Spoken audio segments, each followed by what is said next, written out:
जाते बाई घराकडं आणि सुनबाईला सांगते गरम गरम मस्तपैकी चहा करायला. और अभी तो रुको. ए सुनबाई, ओ काय झालंय बोंबलायला?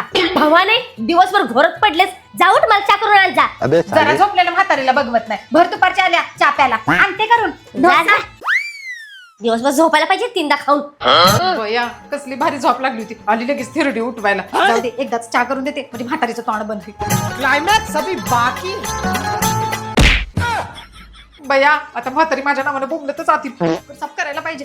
अगे भवाने, तुला चहा करायला सांगितलं होता, दूध सगळं सांडलंस, किचन कट्टा घाण करून टाकलंस, कुठलं काम घडचं नाही. कोण आता ते साफ करायचं? ओ सासूबाई एवढं काय झालंय बोंबलायला? आपल्याकडं डिको असल्यावर तुम्ही कशाला काळजी करताय? हे कसलं रे बेको का देखो? किचनसाठी असे टॉवेल वापरल्यामुळे काही वेळानंतर त्याचा घाण वास यायला चालू होतो. त्यामुळे मी अमेझॉनवरून मागवले आहे बिकोचे रियुजेबल किचन टॉवेल.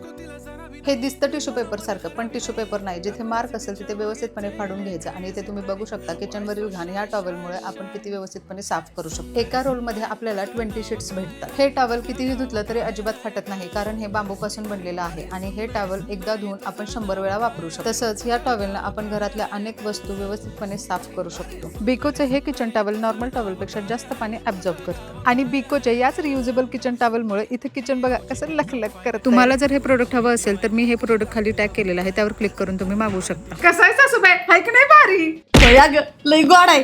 पण ती नव्ह, ही नवीन नवीन आणतेस कुठनं आणि कुठं भेटतं ही? अहो सासूबाई ही प्रोडक्ट अमेझॉन वर भेटते. होय होय, कवा नाही ती चांगली माहिती दिलीस. हो मी कायम चांगलीच माहिती देत असते. तुम्हीच माझ्या नावाने बोंबलत असताय. जाऊ दे, कवा नाही ती भावानी चांगलं कामाचं सांगून हिला तर माझ्या लेकीलाच नेऊ देते. माझ्या लेकीला तेवढंच कामाचा ताप वाचल.